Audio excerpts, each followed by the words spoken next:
And so the more that we use the mantras to really help us see all the obstacles, what's taking us out of the present moment, and then allowing that, so we come out of the thought-created me, the ego, the separate self, right? We come out of that and coming into the present moment to do our best, starting to trust this more than we trust our thoughts. Not that we throw all of our thoughts out, but that we can be more discerning of our thoughts. That we can be more wise and compassionate with our thoughts. Still thinking when we need to think, just no thinker behind the thinking. Still doing, no doer behind the doing. Still planning, right? But no idea that, no belief that, oh, I'm going to be so happy when I get over there. Planning, but not getting caught up in the idea that there's an independent, separate me that's going to feel so happy when I get over there. Make the plan, see what happens.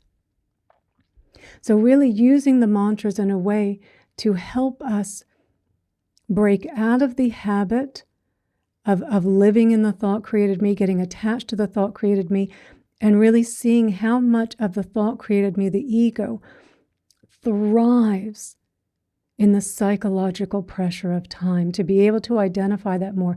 Sometimes the images of what it is that we want to become, they're not as clear. But we recognize that psychological pressure of time once we're more aware of it. Once we're more aware, we recognize, oh, here it is. You pull the thread out of one, you pull the thread out of the whole story, any aspect of it. So our mantra for today, and that I would ask you to use in your meditation for the next week, and we will have a new mantra next week, is peace is this moment. Peace is this moment. And is there anyone new here that doesn't know how to count the mantras on your hand? Because the counting of your mantras also is incredibly helpful. It brings in another part of our brain to help us remember, to really leave that imprint. So is there anyone that doesn't know how to count the mantras on your hand? I'll just ask that first. I think everyone that I'm seeing go across I recognize. Oh, Carol, okay. Oh no, I was just looking. Yes, so Carol, I'll go through this. So, and just as a reminder for everyone, you bring the top of your pinky and the top of your thumb together for the first count. And then you do a full inhale and exhale for each mantra. So peace is this moment. So maybe peace is on the inhale, this moment on the exhale. And then you go to the middle of your pinky, peace is this moment, and then the crease. So there's 3 points for each finger. So we have a total of 12 times that we say the mantra. And as you're saying the mantra, we can also use it as, it's like we're using it to try and catch also real time in the meditation when we feel that contraction, that tension, that wanting the meditation to be over, that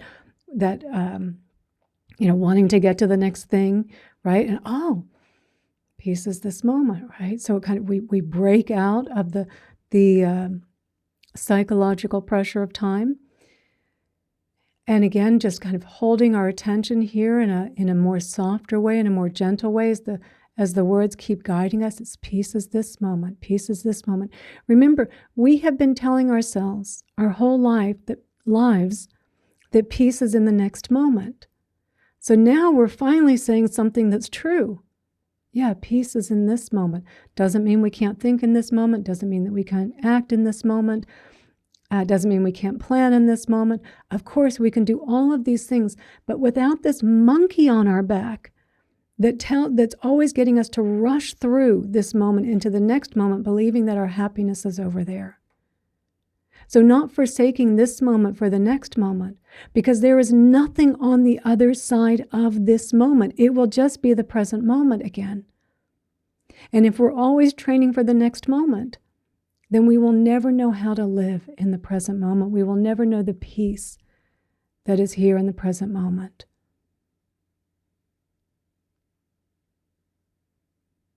We won't live our lives. It's just always being lived in the future or in the past, or just that narrating always what's going on. Creating all this drama in our minds about things that aren't happening or probably never going to happen. Aren't happening, definitely not the way that we're interpreting them happening. And using all of our practices, of course, mindfulness, using the RAIN acronym, using self-compassion, so that we can be more discerning. But really using the mantras in a way to help us see what the obstacles are. And so even though this mantra, peace is this moment, is in the in the affirmative, what I've tried to tie together with it in this talk is the psychological pressure of time that takes us away from this moment, that is continuously taking us away from this moment. Okay? And Ruth, oh, I'm so glad that this is what you needed to hear today.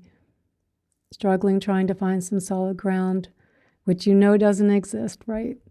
This is the thing. We are looking for a place to land, right? This is the idea. There's a me, a solid, separate, independent me. And if it can just get over there, it can land. And then it will finally be okay forever. I'll finally be peaceful forever. But you won't. Because there is nowhere to land. The conditions are always changing. We're experiencing good conditions sometimes. We're experiencing unpleasant conditions sometimes. Most of the time, we're just experiencing neutral conditions. Neither pleasant nor unpleasant. And there's nothing unpleasant about the neutral conditions, but we tend to impute that because we think we shouldn't be having them. And so the more that we are here for what's here without layering on this story of needing to get somewhere or needing to push back on something, the more that we can breathe, the more that we can trust the peace of the present moment.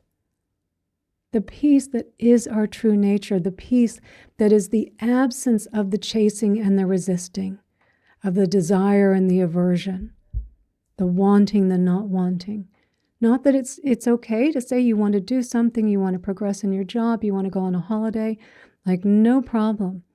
But the moment that we start thinking, and I will be so happy when I get over there, the moment we start attaching this identity of a me over there that's going to be happier, more at ease than the me that's actually here right now, that is when the suffering comes in. And all we are doing is continuously training ourselves how to be out of the present moment. That is, and so we wonder, why is it so hard to be present? That's what we've been training for our whole lives, how to be out of the present moment. So every time we say peace is this moment, right, and we're saying the mantra in our meditation, you can also be saying it as you're going about your day. You just notice that little, it comes in, peace is this moment, peace is this moment, and it kind of breaks you out of the trance, right, of the thought created me, of the ego, and you start to see what's here, and you find this reality is far more interesting than our boring, repetitive thoughts. Far more interesting. But it does take some time. It takes a lot of going back and forth. It takes a lot of beginning again, particularly in the beginning. A lot of starting again. Those thoughts are really believable. That thought created me is really believable. The pressure of time, the psychological pressure of time, is really believable.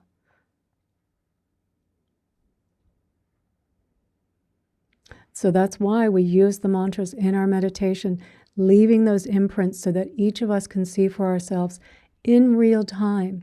Keep breaking out of it in real time. Gathering the evidence for yourself to see that actually this feels better. It feels much better to live with that monkey off my back. It wasn't giving me good advice. It wasn't giving me good advice. So Cassandra, I'll just address your question real quick before we meditate. And hi, Pamela. Good to see you, and Kathy. So you're saying that you need to learn to not be so hard on yourself and you tend to imagine things in the future at work that may not happen. Also to learn that how to let go and be happy again in your professional life.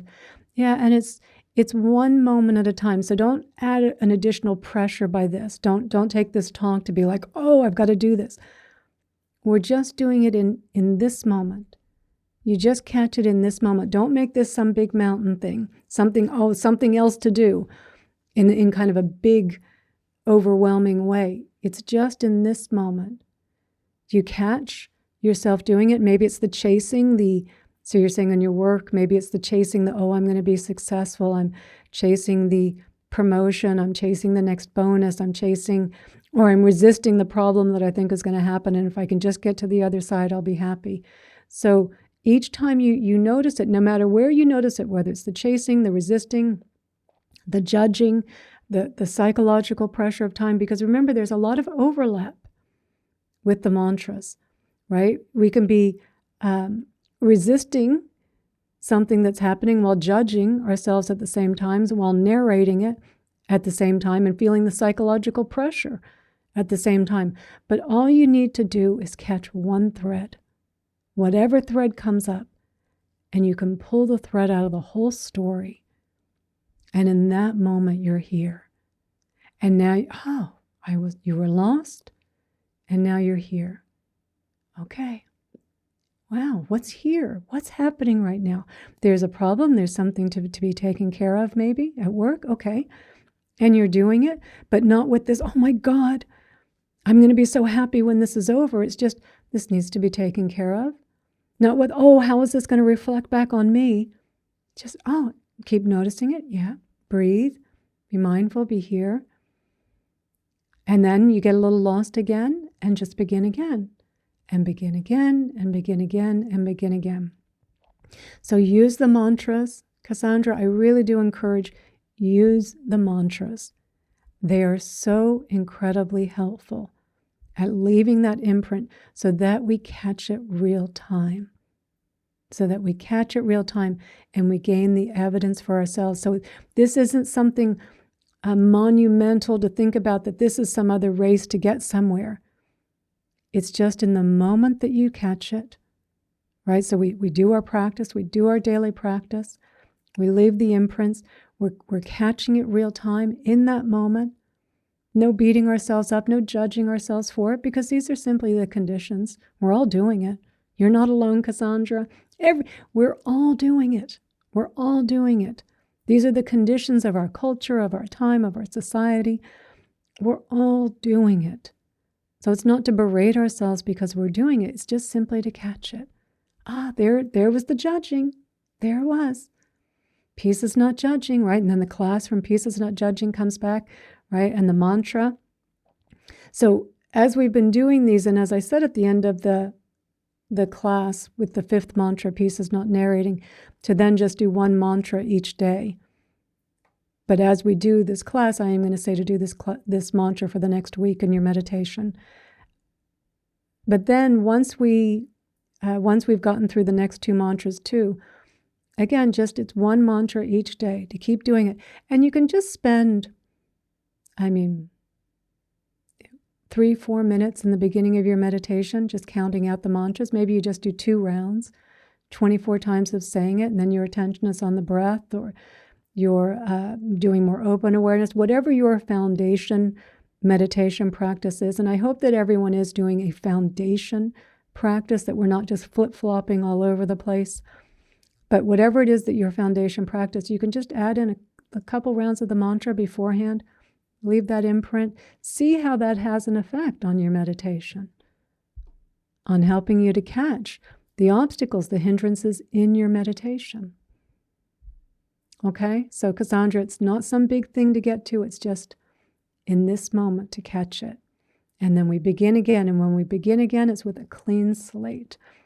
Always with a clean slate. Okay?